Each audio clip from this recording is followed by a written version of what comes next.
Hello and welcome, children. Today, again, we will do some question answer from the same chapter, Dust of Snow. So, in the previous lecture, we have done question 1 and 2, 2 1. Today, question number 2, second part. What is a hemlock tree?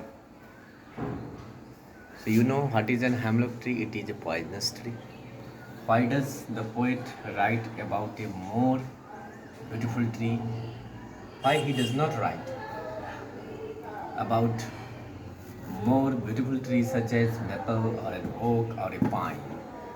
So, maple, oak, or pine, these are beautiful trees. These are the indicators of beautiful things.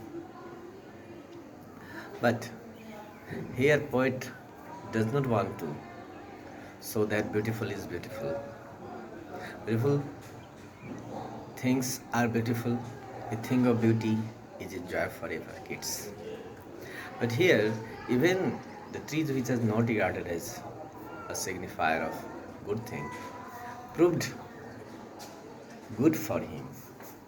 So he wanted to show that the thing which is not regarded or according to our superstition which is not good may be good for somebody.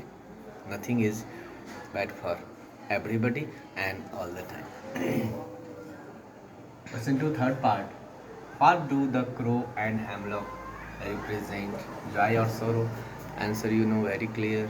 These two things represent sorrow.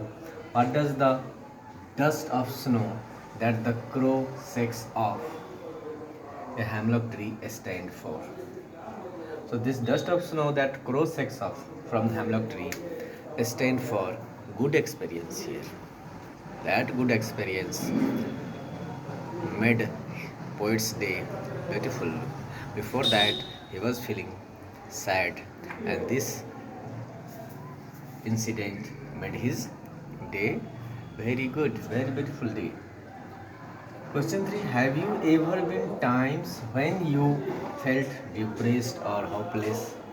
Have you experienced a similar moment that changed your mood that day? So you see, question is, have you ever been in that situation? Have you ever felt depressed or sad? Yes, it is natural.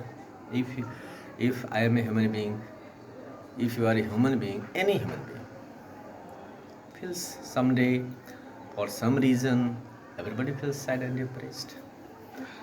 Now the question is, how did you came out of that? So you have to narrate, you can narrate your own experience also. Suppose I was feeling sad because of some bad result. Somebody came and gave some motivational speech. He motivated to work hard again, and